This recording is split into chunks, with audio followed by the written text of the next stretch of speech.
Good day, my fellow educators from the Department of Education, Division of Cavite City.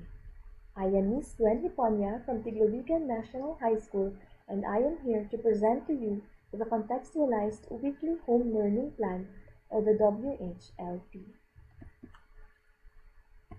Debit Order Number 42, Series of 2016, otherwise known as the Policy Guidelines on Daily Lesson Preparation for the K-12 Basic Education Program, provides the legal basis of lesson plan preparation for the basic education. It indicates the necessity of lesson planning as a critical part of the teaching and learning process. It is because our lesson plan serves as a guide for instruction and contains details of what a teacher and learners will do in order to meet the required learning competencies. Furthermore, Debit Order Number 42, Series of 2016 explains how the lesson plan should answer the following questions. Letter A. What should be taught? Letter B. How should it be taught? Letter C. How should learning be assessed? However, given our current situation, how do we accomplish our lesson plan in the context of the new normal? The answer is provided to us through Memorandum DNCI 2020-00162, otherwise known as the Suggested Strategies in Implementing Distance Learning Delivery Modalities, or DLDM, for school year 2020 to 2021. Under this memorandum is what we call the Weekly Home Learning Plan. The Weekly Home Learning Plan shall aid teachers and parents in keeping tracks of the day-to-day in-school and off-school general learning processes as they implement the most suitable and feasible alternative learning modality based on the context of their school. It creates awareness among learners that they are responsible for what they learn. There are four major parts of a weekly home learning plan. The first part is called the learning area, which consists of the subjects prescribed to be taken by learners in a particular grade level or key stage. Example, we have the English, Science, or Filipino. The second part is called the learning tasks. The learning tasks consist of the formative learning opportunities created for learners to enhance their understanding of the content, which prompt them to engage intensively in the subject matter. The third part is called the learning competencies. The learning competencies can be found in our copy of the most essential learning competencies, and it refers to the knowledge, understanding, skills, and attitude that learners need to demonstrate in every lesson and/or learning activity. The last part is called the mode of delivery. The mode of delivery refers to the method of submission of learning outputs to include written word, products, and performances preferred by the learner or parent based on their context or situation. For example, the learners can submit their outputs through the different online platforms if they have available internet connection, or they can also submit it to school or in any other forms or platforms available. Okay, next we have who should make the weekly home learning plan? Of course, it is the subject teachers for each grade level, and it should be done collaboratively. For example, for grade 7, all subject teachers of grade 7 must work together in creating the weekly home learning plan, meaning it shall not be the responsibility of the advisors alone. It could be done, for example, the subject teachers can create the weekly home learning plan on their own, given the template, and then submit it to the advisor, and then the advisor will be the one to consolidate it. Next, for whom are we making the weekly home learning plan? So, para kanino po yung weekly home learning plan na ginagawa natin? Of course, it is for our parents who serve as the learning facilitators at home and for our students, okay? So without the weekly home learning plan, it will be difficult for our parents to facilitate learning at home, and at the same time, it will be also difficult for our learners or for our students to do the independent learning or the learning at home. So with the help of the weekly home learning plan, the parents are guided as to what pages the students are going to answer, and it goes the same with our learners. So try to imagine if we give the learning kits or the modules to our learners without the presence of the weekly home learning plan. Ano po yung mangyayari? So what will happen there is the parents might assume that within that given period of time, yung anak nila kailangang sagutan yung buong module. Okay? The whole module will be answered within the given period of time because we did not give them the guide. Okay? So, pag nangyari yun, of course, it will be impossible for our students to finish one module per subject, especially if it is designed for 5 meetings or for 2 meetings. So, out of desperation to submit or to comply with the requirements, the students might just answer whatever they want to answer on the module and then submit it for compliance purposes and not for learning anymore. And with that, our goal becomes a failure. So we have to give our weekly home learning plan to give them the best assistance that we can give as teachers, especially because learning is done at home in our current situation. Okay, so what do you need in order to create your weekly home learning plan? First, you need your class program or your schedule because your weekly home learning plan will be based on the given schedule per grade level or section. Next, we also need a copy of your self-learning modules for the learning task. So how would you know on what page ang ilalagay natin doon sa ating weekly home learning plan if we do not have a copy of our self-learning modules? Third is the copy of our MELCs or the most essential learning competencies. Okay, this is for the column learning competencies. So we need to have a copy of this para makapipiste po natin. And of course, the fourth one is the template for the weekly home learning plan. So these are the 4 important things that we need.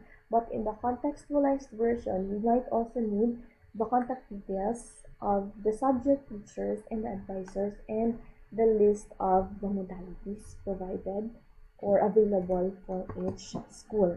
So this is the example of a weekly home learning plan as stipulated in Memorandum DMCI 2020-00162 from our Undersecretary Justado M. Antonio. So as you can see, there are 5 columns. We have there the day and time, wherein you indicate the day and the time, the learning area, the learning competency, the learning tasks, and the mode of delivery. And at the top, we can see the grade level in the quarter or the week of implementation. But what I'm going to present to you or to teach you is not on this template because we will be using the contextualized weekly home learning plan. And this is how it looks like. Okay, so this is the sample weekly home learning plan for grade 8. So as you can see, I have different information here that were not written in the original one. So this is the contextualized version. And this is, ladies and gentlemen, based on the schedule given for the grade 8 diamond. So this is the schedule. This is one of the most important things that you need. So upon seeing this schedule, that is now the time that you will create your weekly home learning plan using the given template. So as you can see there, we have 2 schedules for the pick up and drop off because we are following rotation.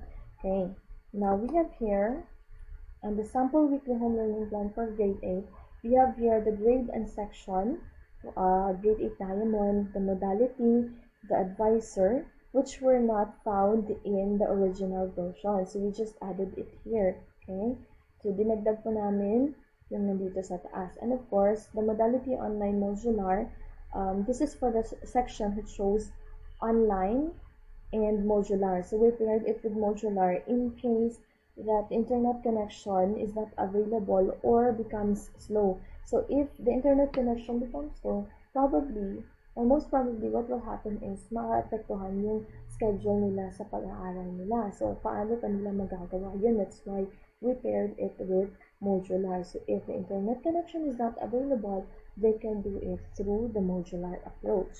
And then, what is not also found there is what we added here in the learning area. So, on this part, sa time na makikita ninyo, this is based on your class schedule. So, you do not have to follow the time that I have placed here. Like, for example, 7:30 to 8:30. It depends on your class schedule. So, kung ano yung nasa class schedule nyo, yun din yung time na ilalagay nyo dito. But this goes for Bibliwigan National High School. So, for learning area, instead of just putting the learning area, may nilagay po kaming additional information, and that is the name of the teacher and the contact details. So, for example, our AP8 will be taught by Sir John Leo Martinez, and this is the contact details. So, blanco kasi hindi ko alam. Pero ginawa po namin ito with a note, sakaling ikaw ay mayroong mga katanungan habang ikaw ay gumagawa ng mga gawain sa iyong module, makipag-ugnayan sa iyong guro, sa iyong guro sa Araling Panlipunan sa pamamagitan ng text or call or chat. Okay. So, ano po yung purpose natin dito? Bakit kinakailangan na ilagay pa yung contact details at yung pangalan ng subject teacher? E-learning area lang naman po ito. Our very purpose for this is to provide the best assistance that we can give. We cannot deny the fact that our parents can do it alone. Okay, so this is bayanihan. We cannot do it alone as teachers, and at the same time, we cannot put everything to the parents. So kailangan po talaga tulungan. So what if, while learning at home, questions arise and the parents are not capable of answering them?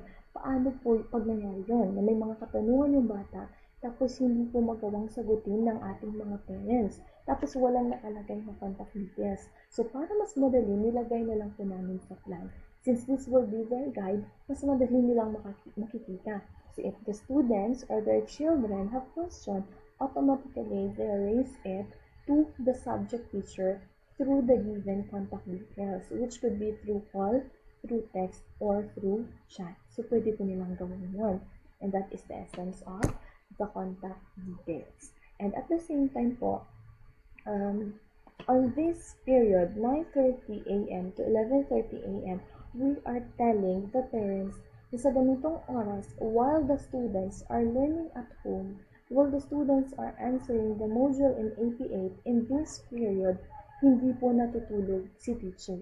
The teacher is actively waiting for questions to be given to him para masagutan niya at para mabigyan niya rin ng tulong si nanay o si tatay o kung sino man yung tumutulong at syempre yung student po natin. Okay? It's one way of telling them that even though they are learning at home, we are with them.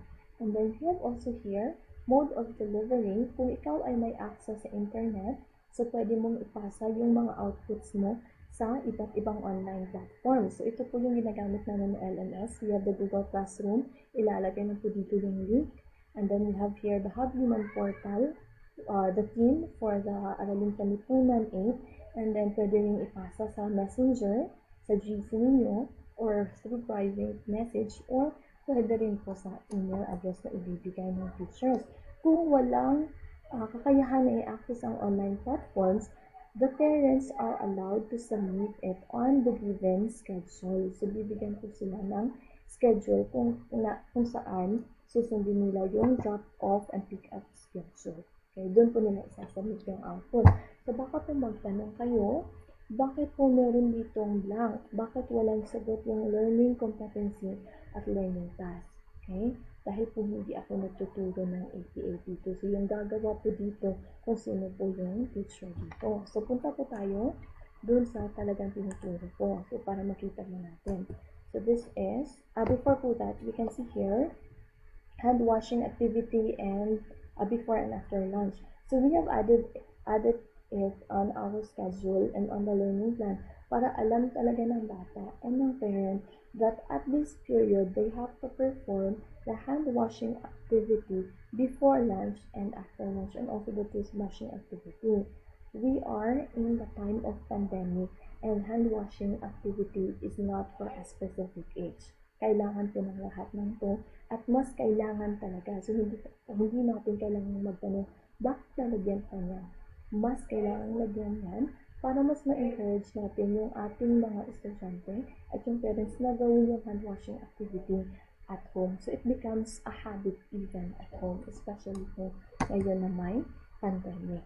So we have here my weekly home learning plan for English 8, and it's scheduled on 1 p.m. to 3 p.m. So as you can see, we have there English 8, yung pangalan ko po as the subject teacher, followed by sa ilalim my contact details, 0927, yun po yung number ko at yung Facebook account ko. And with a note, if queries or questions arise while answering the module, feel free to contact your English teacher via text or call or chat. And then on the third column here, you can see the learning competency. Okay, this is the most, which can be found in your copy and the most essential learning competency. So, paano po gawin to? Punta lang po tayo sa copy natin sa notes or sa most essential learning competencies in English 8. And then, kung ano po yung math para sa week na ito, just copy it and paste it here. So, ganun lang po kadali. Copy doon and then paste it here on your templates. In my case, for week 1, our math is determine the meaning of words and expressions that reflect the local culture by noting the context clues. Okay, so yun po yung natatanging math dyan for our session this week. And then, on the fourth column, you would see these are the list of activities. This belongs to the column for the learning task. So for the learning task, this is where you will enumerate the list of activities na gagawin ng mga bata o ng mga estudyante for the given period, okay, for that week. So ginawa ko, wala po ito sa original na format or na template. We just added it here. As you can see, meron po siyang time, 15 minutes for pre-test, meron din 5 minutes for review, for activity. What is the purpose of this time? This is to make our weekly home learning plan time-bounded. Kailangan alam po ng parents o ng teacher, ng students, kung hanggang kailan nila gagawin yung certain part ng kanilang module for them to be guided. Okay? Pero of course, as teachers, we have to make sure kung talaga bang pang 15 minutes or pang 5 minutes lang yung certain activity. Kasi baka mamaya yung activity natin, napakahirap pala, especially in English, it might be very difficult for them, tapos binigyan lang natin ng 5 minutes. So out of desperation din, baka mangyari ulit, sabitan na lang kung ang dami dyan. So we have to, as teachers, we really have to study our modules to understand kung hanggang kailan ko rin sagutan yun ang nakabakta natin. To give consideration also with the given situation that we have.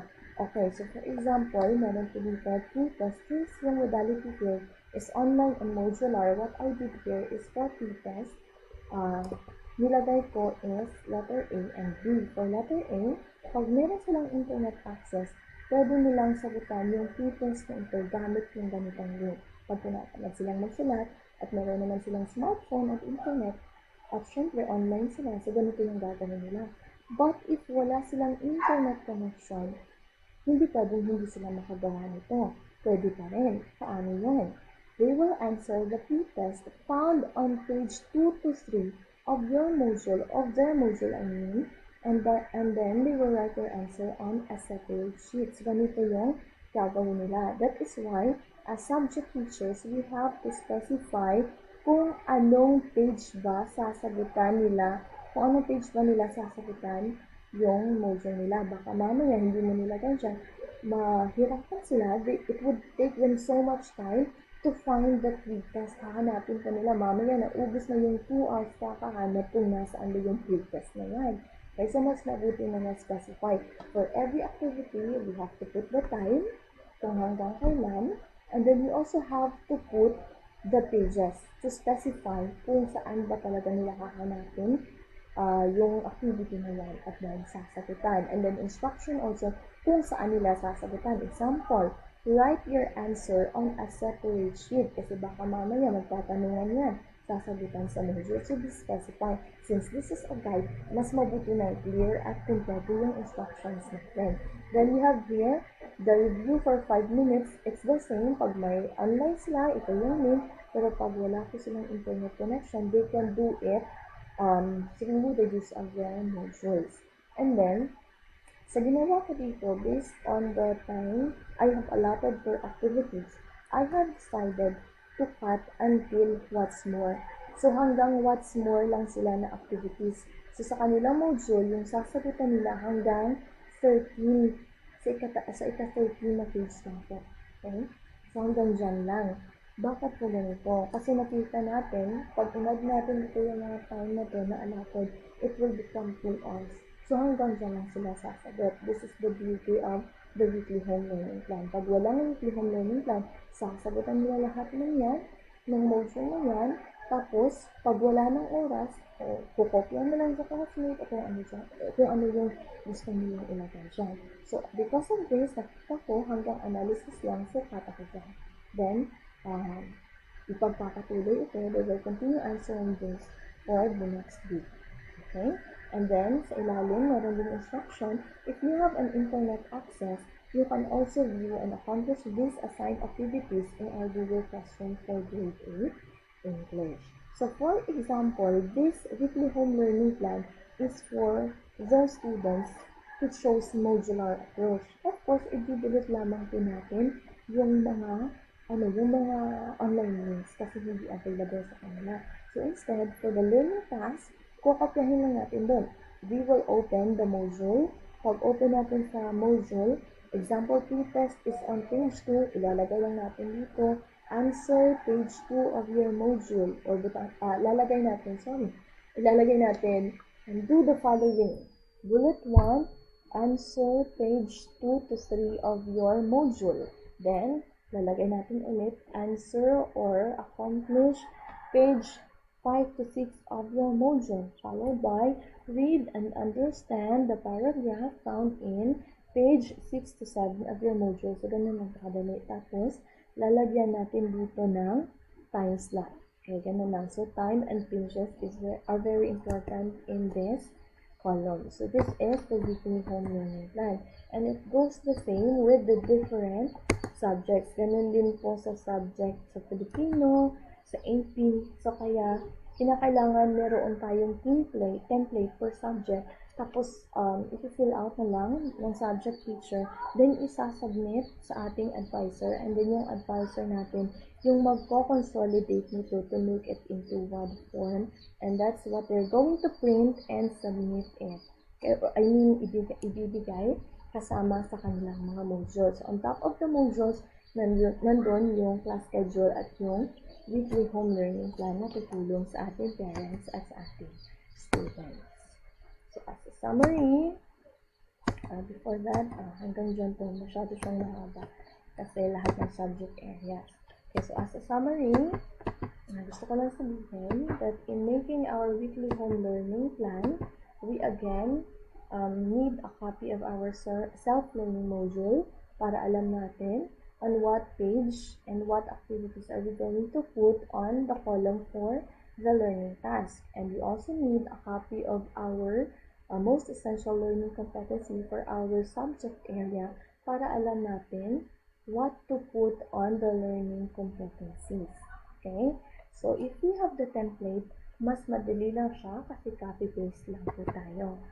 Okay, so that is our contextualized weekly home learning plan. I hope you somehow understood what I discussed to you, and if ever you need a copy of this template or if you have questions or clarifications regarding what I presented to you na hindi nyo maintindihan, feel free to contact me through my Facebook account or Gmail account. My Facebook account is the same with my name as presented to you, and I will gladly cater you. So kung may mga katanungan kayo dito na hindi nyo naintindihan, pwede nyo akong tanungin through Messenger.